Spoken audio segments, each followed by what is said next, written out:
Today we are honoring a very special woman, known throughout South Florida on talk show radio for her openness, her outspokenness, and her candidness. She was an amazing beacon of strength during the last war in Israel, and she didn't just hide behind the studio. She went out to the streets every day, facing off against pro-Hamas sympathizers. And so I'd like to call up Joyce Kaufman.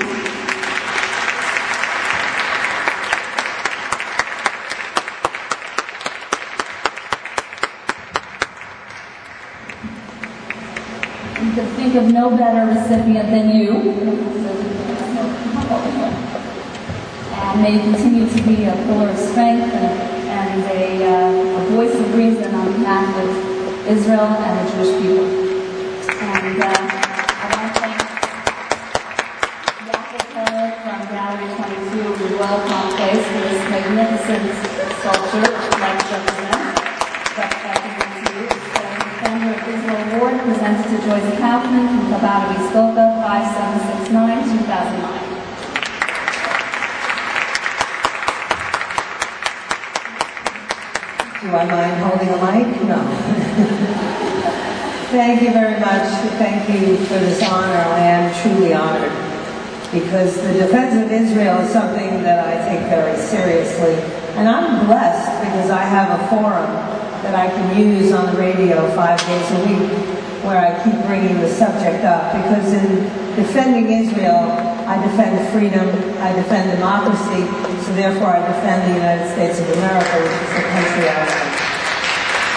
But I thought about this, and it's interesting, we always want to know what's the right thing to say. You're addressing women, and what would be the most important thing you would want to impart to them. And for me, as mothers and grandmothers, it is our obligation to teach our children pride, to teach our children to take a proactive stand. And so, interestingly enough, I open up the brochure, the Women's Luncheon, and I see a section on Chabad on campus. And last night, when I was thinking about what I would say, I read a very disturbing article, one of many, about anti-Semitism and its rise, not just in Europe, but in the United States, and particularly on campuses. And there was a disturbing event at Berkeley, where the staff of the college decided that they would call for a boycott of all Israeli products, of Israeli professors, of programs that had anything to do with Israel. So I thought, well, you have to arm your children when you send them off to college, no matter how good a university is. And I'm blessed. My children went to Harvard and Yale and Columbia and Stanford, supposed to be the greatest schools on earth. And mind you, they had trouble finding a Shabbat dinner when they were there, and it was Chabad that provided that for them. So I'm always grateful to this organization and to the women and men who have provided some solace and comfort.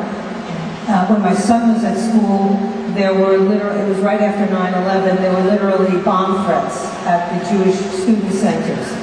So my kids learned early on that regardless of whether you choose a religious path or not, the world doesn't care you're a Jew. And you better be prepared, and you better know how to answer their questions.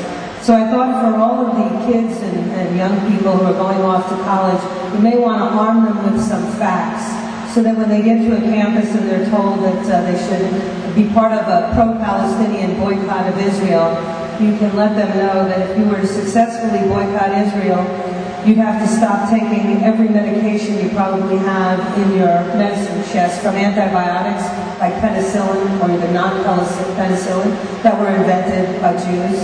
You'd have to stop taking Pravachol and Zocor and Zoloft and Acifex. All of these things are familiar names to all of us because they fill everybody's medicine cabinet, and you can thank a Jewish doctor or a Jewish scientist for inventing them. So if they want to boycott Israel, I suggest they start with their medicine cabinet. And then if they want to continue with this nonsense, they can forget about the simple blood test that was just designed that distinguishes between mild and more severe forms of multiple sclerosis. So if you know anybody who's suffering from MS, tell them if they want to boycott Israel, they're going to have a tough time. You can tell them that Israel has made the devices that help paralyzed hands move. that electronically stimulate the muscles, providing hope to millions of stroke sufferers and victims of spinal cord injuries. You can tell them that they can go ahead and boycott academic institutions that have anything to do with Israel so that young children with breathing problems won't be able to sleep thanks to the technology that was invented in Israel. You can tell them that there are research centers right now in Israel where scientists and doctors are ahead of everyone in discovering how to treat Alzheimer's disease and other memory disorders. So tell them if they want to boycott Israel, they can turn their back on all of the people who are suffering from those diseases. You can tell them that just recently, in 2004, the Nobel Prize in Chemistry went to 2 Israeli doctors, and what they did was find out how to use DNA to correct immune systems in people suffering from any kind of immunological disorder. You can tell them that the thousands of women who undergo hysterectomies each year for the treatment of uterine fibroid development, well, the non-invasive surgery that's now being used was invented in an Israeli hospital by an Israeli doctor. You can tell them that the Israelis are preparing a nose drop that'll be a 5-year flu vaccine. So if they want to boycott Israel, they can't use any of these medicines. You can tell them that if they want to boycott Israel, to shut their computers off, because most Windows operating systems were developed by Microsoft Israel. You can tell them to turn off their cell phones, because the chip technology in those cell phones was designed and invented by Israeli scientists. You can tell them to stop using the AOL Instant Messenger, because that was developed in 1996 in Israel by 4 young Israeli kids. And you can tell them if they really want to boycott Israel and Israeli academic institutions, that they can be less safe, because all of the safety technology that's here to protect us is designed in Israel. As a matter of fact, right now, a joint non-profit venture is taking place between the United States and Israel. A 5-day conference was just held, like last week, where Israeli companies will partner with Maryland firms to provide homeland security for a country of 330 million by a country that's the size of a postage stamp and nobody wants to support. You can tell them that Israel produces more scientific papers per capita, 109 per 10,000 people, than any other nation. You can tell them they have the highest rate of university degrees in the world. You can tell them they have the highest concentration of high-tech companies, more museums per capita than any other country, the 2nd highest rate of publication of new books per capita, and Israel is the largest immigrant-absorbing nation on earth.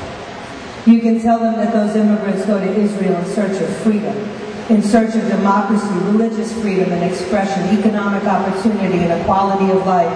And believe it or not, you can tell them there are more trees planted every year in Israel than anywhere else in the world.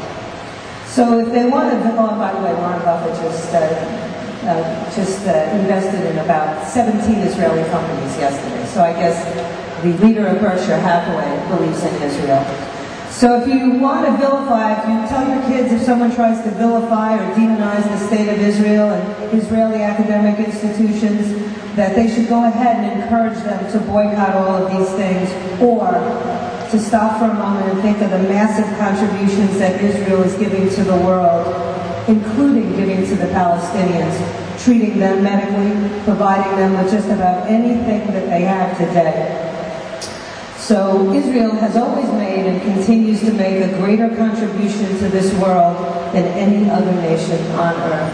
So I will defend Israel until I'm not around anymore. And when I stop, my children will defend Israel, and then my grandchildren. So don't back down. I was laughing. I've been hosting a rally in Fort Lauderdale on the corner of 3rd Avenue and Broward Boulevard in front of the courthouse. It started when the anti-Israeli demonstrations began around the country, and we went down there and faced off with the Hamas sympathizers who were